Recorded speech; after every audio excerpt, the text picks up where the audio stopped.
Monday Night Raw hot takes. Let's go. We got Jimbo Slice says, can we appreciate that Theory's new music actually had some thought behind it? A banger. And it's Chris agrees. Theory's new theme is amazing. And it was a good one. It was Austin Theory. He had a new song and he comes out. He has a new attitude. He comes out.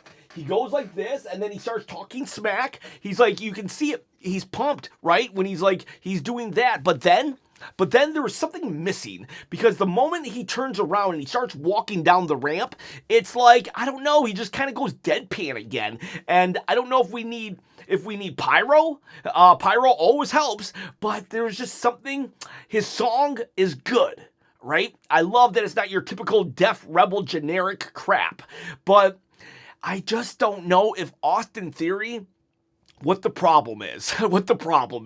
I like Austin Theory. I see all the talent in the world, but there's something that's not fully connecting, and I want to know from you boys and girls, what do you think of Austin Theory? Not how much potential he has, but how he's doing right now. And you might say, Chop, it's only been 2 or 3 weeks since he's joined the Vision, kind of, sort of, but it's like, I mean, he's been on the main roster for a minute now. I mean, he has a win over John Cena like 3 years ago at WrestleMania. He's had enough time to realize how he needs to properly act.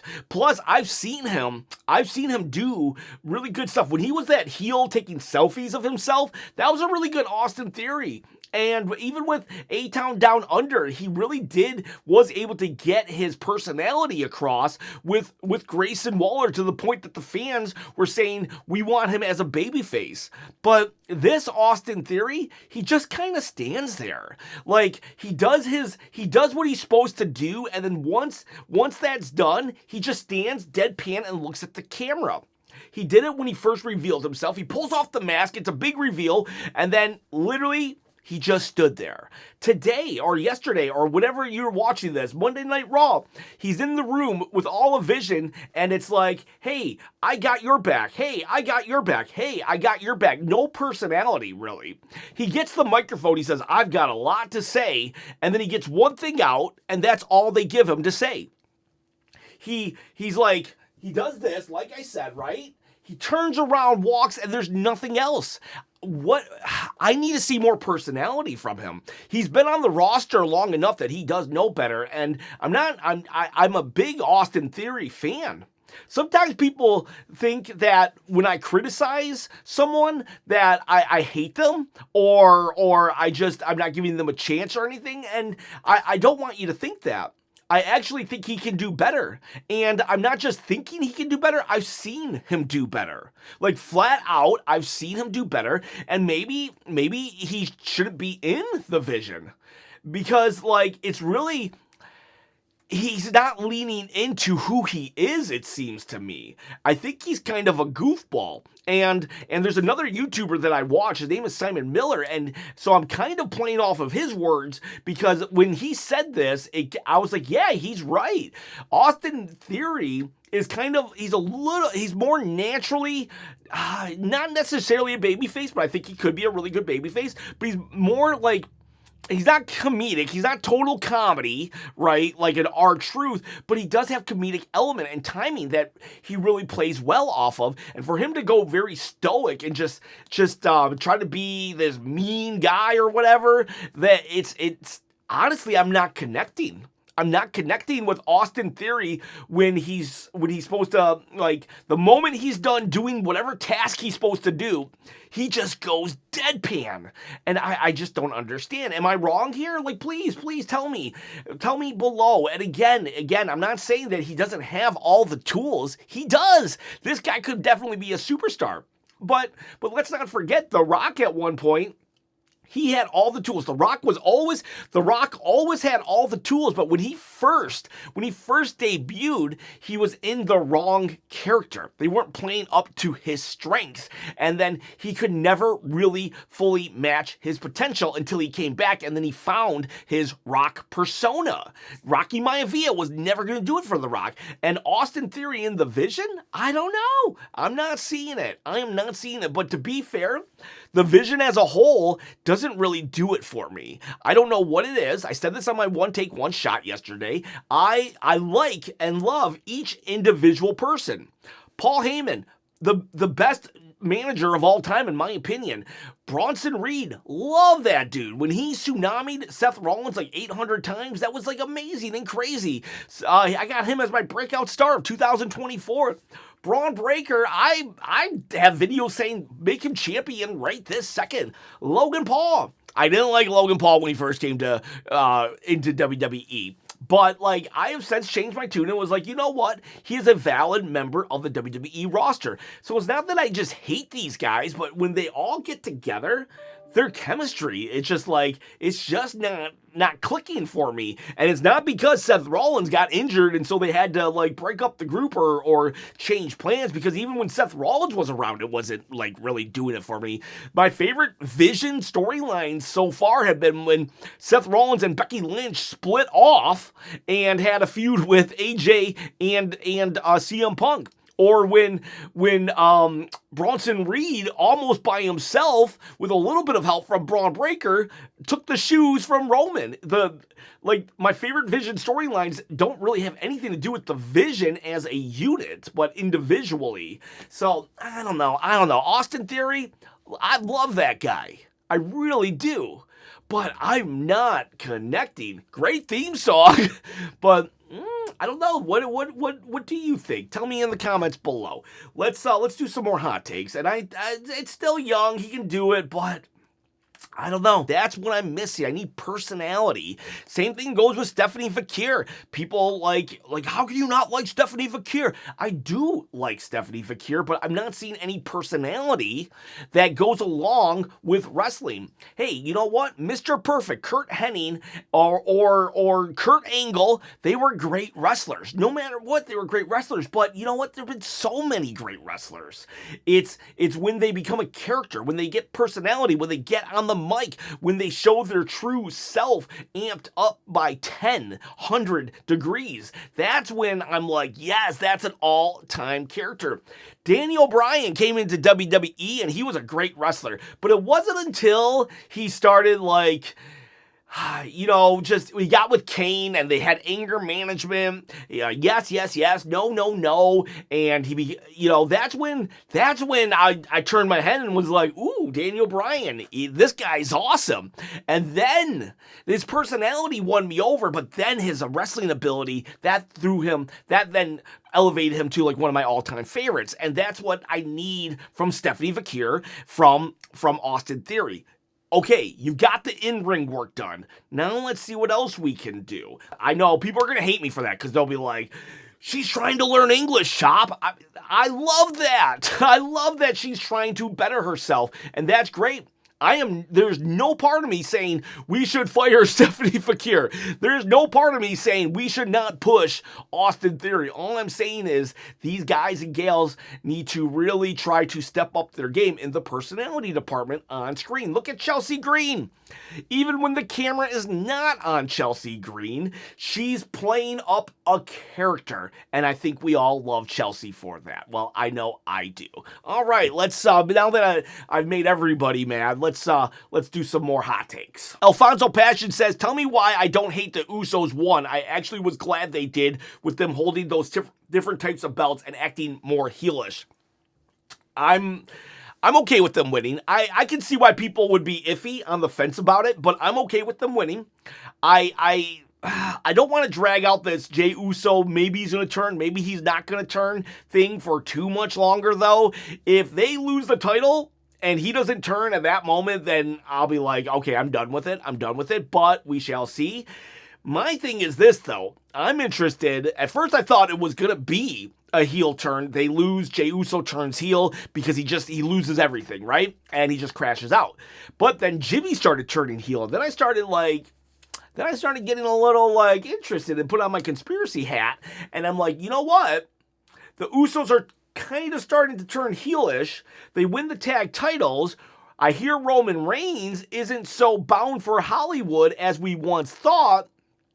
he had that little tease at War Games with Cody Rhodes. What if Roman goes, wins the title, or the Royal Rumble, then the title at 42, WrestleMania 42, we have Usos as tag champs, we run it all back. Bloodline Saga. Part 2. Lucius Brown says they should show Liv Morgan more, at least have her in backstage segments or matches or storylines.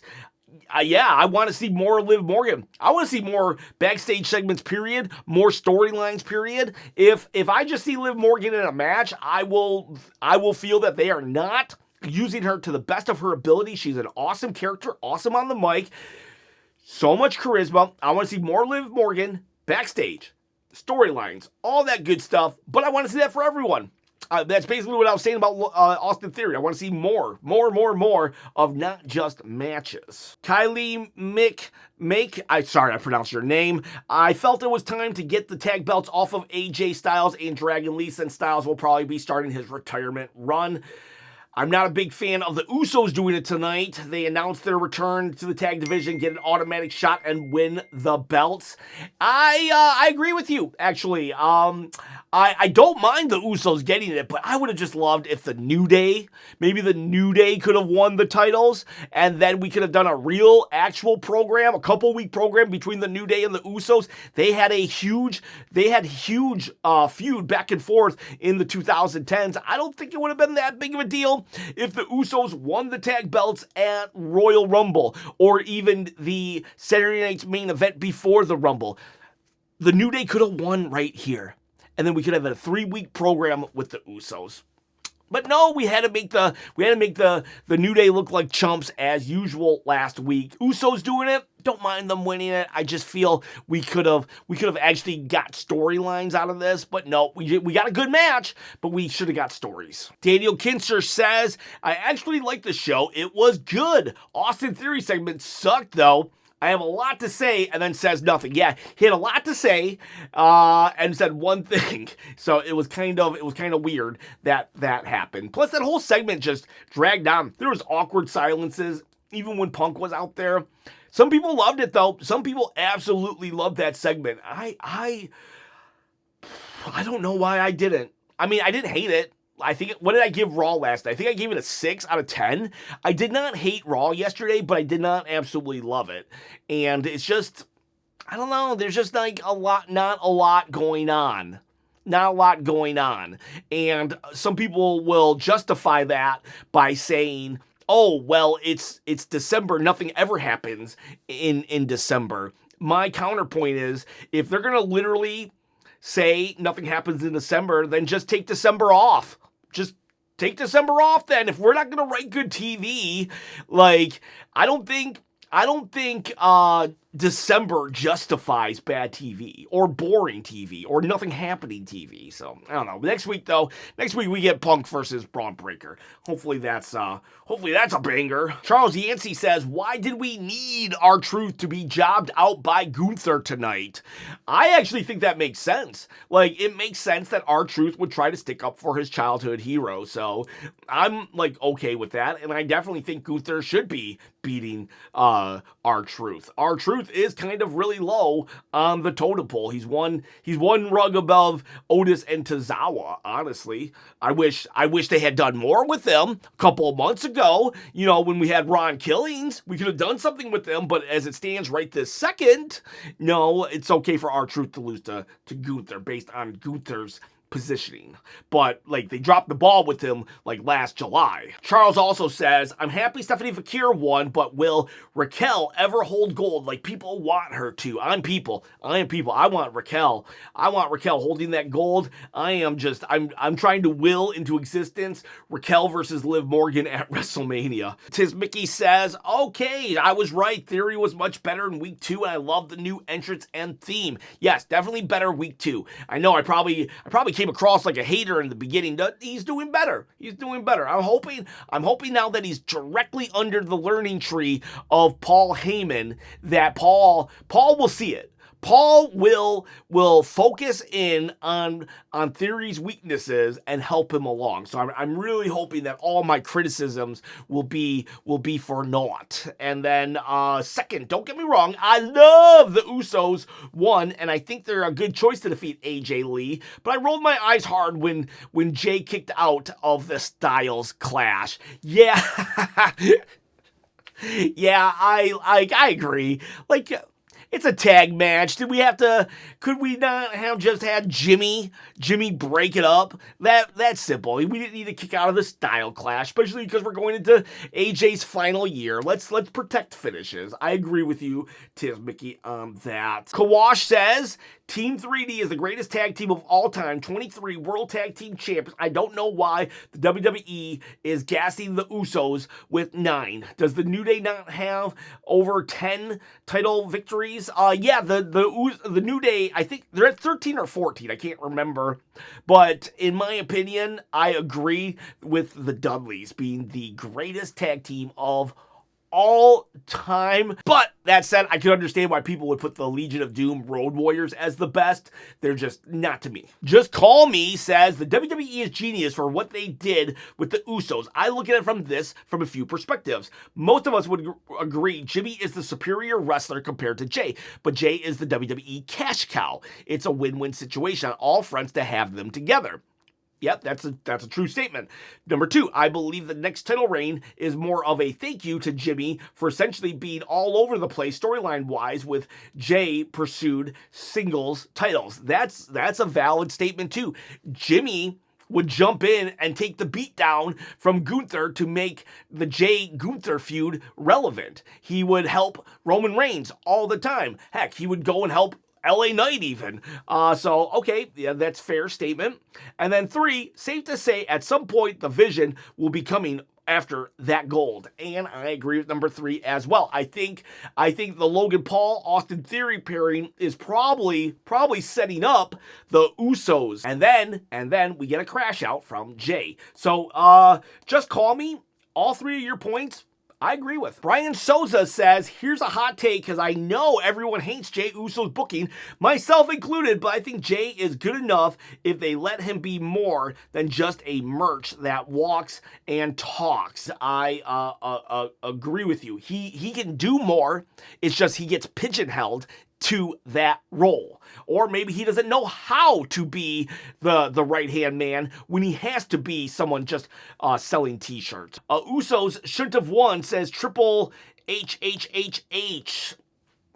I'm okay with them winning. I would have liked it to play out a little different, but I'm okay with them winning. But hey, you don't want them to win? That's fine. We got Average Human says, Fat Gunther, laughing face emoji. I don't think Gunther's fat. Now, if you're talking about before, like, I like my favorite thing to call Gunther is Thick Gunther.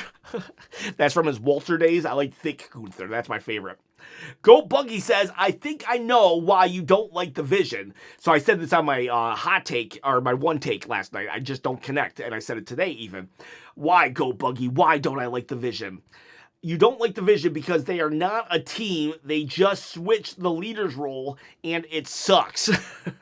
I do agree. They don't feel like a team. They don't feel like a team. The Bloodline felt like a team.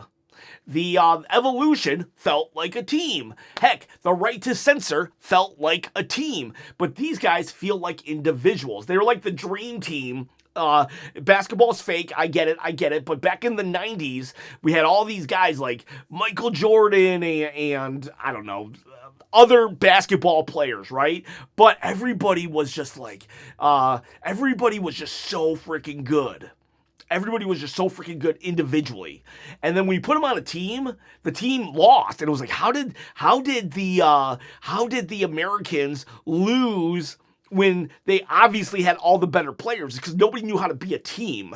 And that's like the Vision. The Vision is not a team. It's just a bunch of individuals. Previous Young says, what happened to the Street Profits? Like, I know everybody wants to split them up. I didn't think you needed to. But now at this point, okay, fine. Split them up then. Let's do something with them at least. Why? I don't understand why they're kept off TV at all. It's like, I just don't get that. Like, where are the Street Profits? Great question. Roman Reigns acknowledged me, says, Nikki, yes, best part of the night. Nikki Bella, actually, like, I really enjoyed her last night.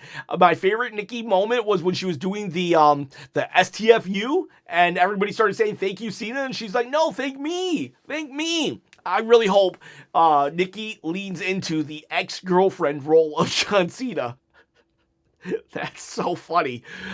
Like, she's literally the only one who could have this gimmick. It would be so funny. Could you imagine if she starts cutting promos and she starts saying things like, yeah, John said, when me and John were together, oh my God, that would get so much freaking heat. Wrestling Cash says, do you think LA Knight winning the Rumble at this point would even be hype? If not, what could they do? At best, I think he could win the Money in the Bank. Triple H just loves to pull the trigger a little too late, and I think that's what he's going to finally do. I think he's going to finally pull the trigger with the Money in the Bank, even though LA Knight should have won it last year, and the year before that, and the year before that. Enco Severno says, the Judgment Day has overstayed its welcome, and so has the Vision. Everyone involved in the factions would have a better chance by themselves. I used to think that the Judgment Day overstayed its welcome, but I actually like the Judgment Day as this group. I forget who said this. Was it Jimbo Slice or TTJC? One of those two said that I think it was Jimbo Slice said that the Judgment Day are kind of like this rotating faction, that they're there to just get people acclimated or over with the audience, and then they can, you have your time in the Judgment Day, and then you just move on with your career. But the Judgment Day is a constant. I look at like someone like Roxanne Perez or Raquel Rodriguez. I see those two as, like, for me, I'm more connected with those two than I am with someone like Stephanie Fakir and Julia. And those two, Julia and Stephanie Fakir, they're the ones that were touted as like the second coming of the women's revolution. But I'm more like, yeah, Roxanne Perez, Raquel Rodriguez. I want those two. I want to see those two and how they further advance. It's because they were able to develop their characters and get the screen time they needed because of the Judgment Day. And the Judgment Day has proved time and time again to do that for many, many people. Rhea Ripley, Damian Priest, even though they dropped the ball with Damian Priest, and JD McDonough. We have Dominic Mysterio. Now, Finn Balor has suffered because of Judgment Day, but overall, it's been a plus for everybody. And even his suffering has like got him a lot of storylines and airtime, though. I will say that. Sorry about that, camera died, and now so everything might be a little different. Daniel Papu, me watching main event Jey Uso win the tag titles. My boy, what have you done with my boy? Yes, if you are a huge Jey Uso singles fan, then I think the Jey Uso experiment is over. But it does look like Penta might get his main event break after all. Happy to see that. I don't think Penta's going to get his main event break. I don't think so either. I bet it's going to go Usos to Theory and Logan Paul, and then we go to the Lucha Brothers. I think this is setting up the Lucha Brothers. We Are Flawed says, if Braun is the future, WWE is cooked. He is the future. Like, he is the future. Him, Obafemi, Trick Williams, Dirty Dom, Ethan Page, the future. Rami Shellman, I reckon Chris Jericho and Roman Reigns, the Usos, and CM Punk should all team up. Hey, that sounds like a War Games for me. Don't think it'll happen, but you never know. Jey Uso still sucks, says Dashin Negan. I disagree. I like Jey Uso. I wish he would be let more than just a word, but I still do like Jey Uso. Chris Gutierrez says, the little doggy was shivering in the timbers face to face with Punk, while Dirty Dom Mysterio stood tall face to face with the greatest of all time. Tell me who's the real future. So you're saying here that Bron Breakker was like shaking as he was facing CM Punk. I don't think it's because he was scared. I think that's him getting intense. But Dirty Dom, though Dirty Dom's a natural, not going to lie, I think they're both the future. I don't think this is it's either Bron Breakker or Dominic Mysterio. I think it's a both and. I think they're both the future. I think Bron Breakker could be the future right now, and Dirty Dom could be the future in 6 months. Champion, that is. Alan Tony says, another boring Raw. I didn't think it was boring. I just didn't think it was like earth-shattering. We got Lando Jambro. Lando Jambro, that's funny. I'm so glad Penta is back. I think he should stay in the main event scene and win the world title sometime in 2026. I wouldn't mind that, but I don't think it's happening. Major Mario, Nikki Bella was part of Match of the Night. What? I wasn't expecting that triple threat to be that good. That was a great triple threat. We had Raquel Rodriguez, Nikki Bella, and Stephanie Vakir. Yeah, good stuff. I really did not expect. I thought it'd be okay, but honestly, it might have been top 3 triple threats of the year. How about that? You're not gonna beat the 2 WrestleMania triple threats, but that one was a good one last night. Then we got R Omega saying Nikki leaning into it. Yes, her leaning into it. Like I said earlier, please go with the gimmick of John Cena's ex-girlfriend. I think that'd be so freaking hilarious. I guess he's still technically main event Jey Uso, huh? Says FMJ. Actually, you're right. Actually, he was in the main event. I mean, tag team or not, main event Jey Uso. And then Kang says Penta is the best at botching. He does botch a lot. I'm not gonna lie. I do like Penta, but there have been noticeable botches. I think lately it's like if you dare say someone botch, it's like, oh, I'd like to see you do better. I mean, if he botches, he botches. It's like I don't know. It's like that tells me we need more house shows. And then we got Theory's new theme is amazing, says it's Chris. We already did that one. That's the first one. So if you want to go see my reaction to Chris's hot take, go check out the beginning of the video. All right, boys. All right, girls. See you. Bye.